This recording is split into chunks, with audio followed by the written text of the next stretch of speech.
क्या अमीर और गरीब लोगों के सोचने के तरीके में सच में कोई फर्क होता है? ये सवाल तो है और ज्यादातर लोग इसका जवाब आदतों या मानसिकता में ढूंढते हैं। हाँ, लेकिन क्या हो अगर ये फर्क सिर्फ सोच का न हो, अगर ये दिमाग की बनावट मतलब एक बायोलॉजिकल फर्क हो? और देखिए, यही आज हमारी बातचीत का सबसे दिलचस्प किस्सा है। हमारे पास जो स्टडीज हैं, वो यही दावा करती हैं कि ये अंतर दिमाग के स्कैन में असल में देखा जा सकता है। मतलब ये सिर्फ मोटिवेशनल सलाह नहीं, ये न्यूरोसाइंस है। बिल्कुल। हम यही समझने की कोशिश करेंगे कि हमारी सोच, दिमाग की केमिस्ट्री और हमारी वित्तीय सफलता के बीच आखिर रिश्ता क्या है। तो आज हम उन 4 खास बदलावों पर बात करने वाले हैं, जिनसे वैज्ञानिकों के मुताबिक दिमाग को बदला जा सकता है। तो पहला कदम क्या है? सोर्सेस के हिसाब से इसकी शुरुआत एक बड़े ही मजेदार एक्सपेरिमेंट से होती है। हाँ, ये 1972 का स्टैनफोर्ड यूनिवर्सिटी का बहुत मशहूर मार्शमेलो एक्सपेरिमेंट है। अच्छा, मार्शमेलो एक्सपेरिमेंट।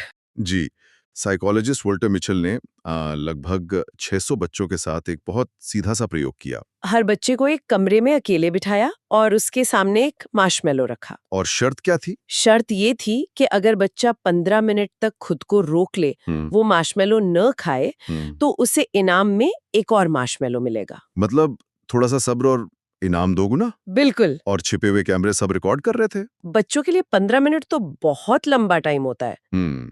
तो नतीजे क्या रहे? नतीजे बहुत मजेदार थे।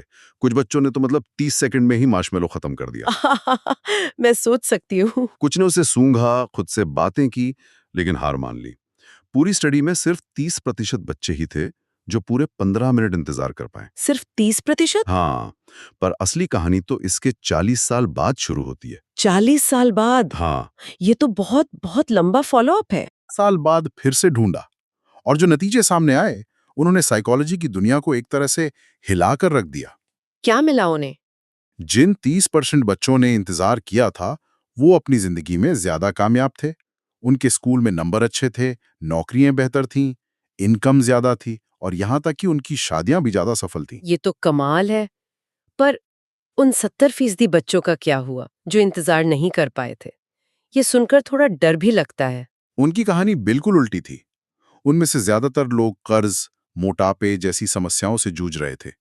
कुछ तो ड्रग्स और कानूनी मामलों में भी फंस चुके थे। तो क्या इसका मतलब ये है कि कुछ लोग बस पैदाइशी तौर पर ज्यादा सब्र वाले होते हैं?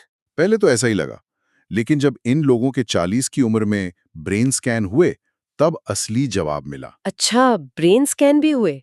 हाँ, जिन लोगों ने बचपन में इंतजार किया था उनके दिमाग का सामने वाला हिस्सा, प्रीफ्रंटल कॉर्टेक्स, वो बाकियों के मुकाबले ज्यादा मजबूत और एक्टिव था। हमारे दिमाग का सीईओ जो फैसले लेता है। बिल्कुल, जो प्लानिंग करता है, खुद पर कंट्रोल रखता है। इसे न्यूरोप्लास्टिसिटी कहते हैं। जब हम बार बार किसी इच्छा को रोकते हैं तो हम दिमाग के उस हिस्से के न्यूरल कनेक्शन को मजबूत कर रहे होते हैं। जैसे जिम में मसल बनाना। एकदम सही। आप दिमाग के सेल्फ कंट्रोल मसल को ट्रेन कर रहे हैं। अमीर सोच वाले लोग तुरंत मिलने वाले छोटे फायदों के बजाय लंबे समय के बड़े फायदों पर ध्यान देते हैं। इसका एक बहुत अच्छा उदाहरण जेफ बेजोस का मिलता है। सोर्स बताता है कि वो कोई भी बड़ा फैसला लेने से पहले खुद से पूछते हैं, जब मैं 80 साल का हो जाऊंगा तो क्या मुझे इस पर पछतावा होगा? सही बात है। वो उस वक्त की सैलरी नहीं बल्कि आने वाले 40 साल देख रहे थे। तो यहाँ पर प्रैक्टिकल सलाह यही निकलती है कि अपनी जिंदगी के फैसलों में थोड़ा धैर्य लाएं। हमेशा ये सोचें कि जो रास्ता आज मुश्किल लग रहा है, क्या वो 10 साल बाद बेहतर नतीजे देगा? बिल्कुल, ये पहली और सबसे जरूरी सोच है। ठीक है, तो दिमाग को लंबी रेस के लिए ट्रेन करना पहला कदम हुआ। लेकिन सिर्फ इंतजार करने से तो कुछ नहीं होगा, सही मौके को पहचानना भी तो जरूरी है। क्या इसमें भी दिमाग की कोई भूमिका है? हाँ, और यहीं पर हमारी दूसरी सोच काम आती है, अवसर पहचानना। सब्र आपको सही समय तक रुकने में मदद करता है, लेकिन आपका दिमाग उस सही अवसर को देखेगा कैसे? इसके लिए भी कोई स्टडी है? हाँ, 2019 में हार्वर्ड बिजनेस स्कूल का एक एक्सपेरिमेंट बहुत दिलचस्प है। रिसर्चर्स ने 200 लोगों को इकट्ठा किया, 100 अमीर और 100 वो जो आर्थिक रूप से संघर्ष कर रहे थे। और उनके साथ क्या किया? उन्हें एक एक करके एक जैसे कमरों में भेजा और कहा गया कि बस इंतजार करें। लेकिन उन कमरों में जानबूझकर पैसे कमाने के कई छुपे हुए अवसर रखे गए थे। छिपे हुए अवसर जैसे कि? जैसे दीवारों पर लगे नोटिस बोर्ड पर लिख दिया, एक प्रोजेक्ट के लिए फ्रीलांसर की जरूरत है, या कमरे में एक किताब छोड़ दी जिसका टाइटल था पैसे कमाने के 10 आसान तरीके। अच्छा, इस तरह के? हाँ, या फिर एक एक्टर को भेजा जो किसी बिजनेस आइडिया के लिए मदद मांग रहा था। ये तो बड़ा मजेदार सेटअप है। तो क्या हुआ, क्या लोगों ने उन मौकों को देखा? यहीं पे कहानी पलट गई। 70% से ज्यादा अमीर लोगों ने कम से कम 2 अवसर नोटिस किए और उनके बारे में पूछा भी। और जो लोग स्ट्रगल कर रहे थे? सिर्फ 18%, और वो भी मुश्किल से कोई एक अवसर देख पाए। ज्यादातर बस बैठे इंतजार करते रहे। पर ऐसा क्यों? कमरे तो एक जैसे थे, मौके भी एक जैसे थे। फर्क उनके दिमाग में था। ब्रेन स्कैन से पता चला कि अमीर लोगों के दिमाग का वो हिस्सा जो नई संभावनाओं और पैटर्न को खोजता है, वो बहुत ज्यादा एक्टिव था। और स्ट्रगल कर रहे लोगों का दिमाग? उनका दिमाग ज्यादातर समस्याओं और चिंताओं में उलझा हुआ था, तो उनका दिमाग इन अवसरों को देख ही नहीं पाया। एक तरह से वो ब्लाइंड हो गया था। तो इसका मतलब ये है कि हमें पागलों की तरह पैसे के पीछे भागना चाहिए? नहीं नहीं, बिल्कुल नहीं। और यही सबसे बड़ा मिसकंसेप्शन है। मॉडल ये नहीं है कि एक साथ 10 चीजें शुरू कर दो। मॉडल है जेफ बेजोस वाला। समझाइए। पहले उन्होंने एक हेज फंड में अच्छी नौकरी की, एक स्थिर इनकम आने लगी। जब वो नींव मजबूत हो गई, तब उन्होंने इंटरनेट पर किताबें बेचने का अवसर देखा और अमेज़न शुरू किया। और अमेज़न के बाद भी वो रुकी नहीं? सही कहा। जब बुक बिजनेस स्थिर हो गया, तो म्यूजिक और इलेक्ट्रॉनिक्स। जब वो भी जम गया, तब अमेज़न मार्केटप्लेस, फिर ब्लू ऑरिजिन और फिर AWS, अमेज़न वेब सर्विसेज। और आज तो अमेज़न का सबसे ज्यादा प्रॉफिट AWS से ही आता है। बिल्कुल, 70% प्रॉफिट। उन्होंने एक मजबूत इनकम स्ट्रीम बनाई, उसमें महारत हासिल की और फिर उस स्थिरता का इस्तेमाल अगला अवसर खोजने में किया। यानी एक मजबूत नींव और फिर उसके ऊपर नई मंजिलें बनाना। पर सवाल ये है कि ये नए अवसर दिखेंगे कैसे? अगर दिमाग पहले से ही समस्याओं में उलझाए तो? बहुत अच्छा सवाल है, और इसका जवाब हमारी तीसरी सोच में छिपा है: लगातार कुछ नया सीखना। अच्छा, ही नहीं है तो आप उससे जुड़ा अवसर देखेंगे कैसे? सही बात है। एक आदत जो इन सोर्सेज में बार बार आती है, वो है रोज कुछ नया सीखना। ये कोई हॉबी की तरह नहीं, बल्कि एक स्ट्रैटेजी की तरह। हाँ, और इसे साबित करने के लिए थॉमस कॉर्ली नाम के एक फाइनेंशियल प्लानर ने 5 साल तक एक स्टडी की। उन्होंने अपने 333 अमीर क्लाइंट्स और कुछ गरीब लोगों की रोज की आदतों को ट्रैक किया। और उन्हें क्या पैटर्न दिखा? लगभग 90% अमीर लोग हर दिन कम से कम 30 मिनट कुछ ऐसा सीखने में लगाते थे जो सीधे तौर पर उनके काम या लक्ष्यों से जुड़ा हो। मतलब नॉवेल या कहानियां नहीं? नहीं, अपने फील्ड की किताबें, इंडस्ट्री रिपोर्ट्स, बायोग्राफीज। इसके उलट 95% से ज्यादा गरीब लोग कुछ नया नहीं सीख रहे थे और अपना खाली समय टीवी या सोशल मीडिया पर बिता रहे थे। सोर्स में राहुल और अंकुर की कहानी इसका एक बहुत सटीक उदाहरण देती है। हाँ, वो कहानी बहुत कुछ सिखाती है। कोविड लॉकडाउन में राहुल और अंकुर दोनों की नौकरी चली गई। दोनों के पास बराबर समय था और इंटरनेट भी। बिल्कुल। राहुल ने अगले 9 महीने नेटफ्लिक्स देखते हुए और अपनी किस्मत को कोसते हुए बिता दिए। और अंकुर? अंकुर ने उस समय का इस्तेमाल एक नई स्किल सीखने में किया। उसने ऑनलाइन कोर्स करके वीडियो एडिटिंग सीखी। तो 9 महीने बाद क्या हुआ? 9 महीने बाद राहुल अभी भी नौकरी खोज रहा था, हताश था। और अंकुर अंकुर फ्रीलांस वीडियो एडिटर के तौर पर काम करके महीने का 1.5 लाख रुपए कमा रहा था। ये कहानी थोड़ी चुभती है, क्योंकि हम सब जानते हैं कि लॉकडाउन में नेटफ्लिक्स का बटन दबाना कितना आसान था। हाँ, अंकुर जैसा अनुशासन लाना ही असली चुनौती है। तो यहाँ प्रैक्टिकल एक्शन बहुत सीधा है। पहले अपना एक साफ लक्ष्य तय करें, फिर खुद से पूछें कि इस लक्ष्य तक पहुंचने के लिए मुझे क्या सीखना होगा। और फिर हर रोज कम से कम 30 मिनट उसे सीखने में लगाएं।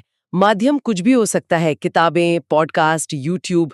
बिल्कुल, पर एक बहुत जरूरी बात पर जोर दिया गया है: सीखना टारगेटेड होना चाहिए। मतलब ऐसा ज्ञान जिसे आप लागू कर सकें। सही, सिर्फ दिमाग में जानकारी भरने के लिए नहीं, क्योंकि ज्ञान जिसे लागू ना किया जाए वो सिर्फ एक मनोरंजन है, समय की बर्बादी। और जब आप लगातार सीखते हैं, जिम्मेदारी से फैसले लेते हैं, तो आप असल में एक काम कर रहे होते हैं। आप अपनी जिंदगी का कंट्रोल अपने हाथ में ले रहे होते हैं। और यही हमारी चौथी और सबसे जरूरी सोच है: जिम्मेदारी लेना, टेकिंग ओनरशिप। इसके लिए 2017 में लंदन स्कूल ऑफ इकोनॉमिक्स की एक स्टडी का जिक्र है। उन्होंने 10,000 लोगों से एक बहुत सीधा सवाल पूछा: आप आज अपनी जिंदगी में जहां भी हैं, क्यों हैं? और जवाबों में जमीन आसमान का फर्क था। जो लोग आर्थिक रूप से संघर्ष कर रहे थे, उनके जवाब लगभग हमेशा बाहरी कारणों पर थे। जैसे अर्थव्यवस्था खराब है, बॉस अच्छा नहीं था। हाँ, या परिवार ने सपोर्ट नहीं किया, सरकार की नीतियां गलत है, मुझे मौके ही नहीं मिले। उन्होंने अपनी स्थिति के लिए किसी और को जिम्मेदार ठहराया। और अमीर लोगों ने क्या कहा? उनके जवाब अंदरूनी थे। उन्होंने कहा, मैंने सही फैसले लिए, मैं अपनी जिद पर अड़ा रहा, मैंने हार नहीं मानी, मैंने अपनी स्थिति की पूरी जिम्मेदारी ली। तो क्या इसका मतलब है कि बहाने बनाना या दूसरों को दोष देना दिमाग पर भी कोई असर डालता है? हाँ, और ये सबसे चौंकाने वाला खुलासा है। ब्रेन स्कैन में ये साफ दिखा, जो लोग बाहरी चीजों को दोष दे रहे थे, उनके दिमाग का डर वाला हिस्सा एमिगडाला वो बहुत ज्यादा एक्टिव था और उनका सीईओ यानी प्री फ्रंटल कॉर्टेक्स शांत था। वो डर और चिंता से भरे हुए थे। बिल्कुल। और जो लोग जिम्मेदारी ले रहे थे, उनका पैटर्न ठीक उल्टा था। उनका प्रीफ्रंटल कॉर्टेक्स एक्टिव था। बहुत एक्टिव था और डर वाला हिस्सा शांत था। इसका सीधा मतलब है कि जब आप अपनी वित्तीय जिंदगी की पूरी जिम्मेदारी लेते हैं, तो आप अपने दिमाग को डर के मोड से निकालकर प्रॉब्लम सॉल्विंग मोड में डाल देते हैं। ये तो बहुत शक्तिशाली विचार है। तो अगर किसी को अपनी ये सोच बदलनी हो तो वो कैसे करे? सोर्सेस के लिए एक बहुत ही असरदार एक्सरसाइज सुझाता है। एक कागज पर वो 5 सबसे बड़े बहाने लिखें जो आप खुद को अमीर ना होने के लिए देते हैं। जैसे मेरे पास शुरुआत करने के लिए पैसे नहीं है या मेरे पास बिल्कुल समय नहीं है। हाँ, बिल्कुल ऐसे ही। फिर हर बहाने के सामने उसे एक एक्शन वाले वाक्य में बदलें। अच्छा। जैसे मेरे पास पैसे नहीं हैं बन जाएगा, मैं एक ऐसा बिजनेस खोजूंगा जो जीरो इन्वेस्टमेंट से शुरू हो सके। या मेरे पास समय नहीं है बन जाएगा, मैं रोज ट्रैवलिंग के 1 घंटे का इस्तेमाल कुछ सीखने में करूंगी। और मेरे पास कोई खास स्किल नहीं है बन जाएगा, मैं YouTube से मुफ्त में एक नई स्किल सीखूंगा। ये तो बहानों को जिम्मेदारियों में बदलने जैसा है। सही पकड़ा। सोर्स का दावा है कि सिर्फ 30 दिन तक लगातार ऐसा करने से आपकी सोच और दिमाग की वायरिंग में एक बड़ा बदलाव आ सकता है। तो इस पूरी चर्चा को अगर हम समेटें तो 4 बातें साफ हैं। पहली, दिमाग को लंबी रेस के लिए तैयार करना। और तुरंत मिलने वाले छोटे फायदों से बचना। दूसरी, एक स्थिर इनकम की नींव बनाने के बाद हमेशा नए अवसर तलाशना। जैसे जेफ बेजोस ने किया। तीसरी, अपने लक्ष्यों को पाने के लिए रोज कुछ नया और काम का सीखना। मतलब ऐसी स्किल जिसे आप इस्तेमाल कर सकें। और चौथी और सबसे जरूरी, अपनी वित्तीय स्थिति की 100% जिम्मेदारी लेना। बिल्कुल। बाहरी चीजों को दोष देने के बजाय कंट्रोल अपने हाथ में लेना। और सबसे अच्छी बात यह है कि दिमाग पत्थर की लकीर नहीं है, उसे बदला जा सकता है। ये चारों तरीके सिर्फ अच्छी आदतें नहीं हैं, बल्कि दिमाग को सचमुच रिवायर करने के तरीके हैं। सही कहा। और ये सब हमें एक बहुत ही दिलचस्प सवाल पर लाकर छोड़ता है। वो क्या? देखिए, ये सब तो उन लोगों के लिए हैं जो मेहनत और सोच से अमीर बनते हैं, पर उनका क्या जो अचानक अमीर हो जाते हैं, जैसे किसी की लॉटरी लग गई या बड़ी विरासत मिल गई। हाँ, क्या अचानक मिला हुआ पैसा उनके दिमाग की वायरिंग को भी बदल देता है, या उनकी सोच पुरानी ही रहती है और दिमाग अभी भी गरीबी वाले पैटर्न पर ही चलता रहता है? शायद यही वजह है कि ऐसे बहुत से लोग अपनी सारी दौलत कुछ ही सालों में कमा देते हैं।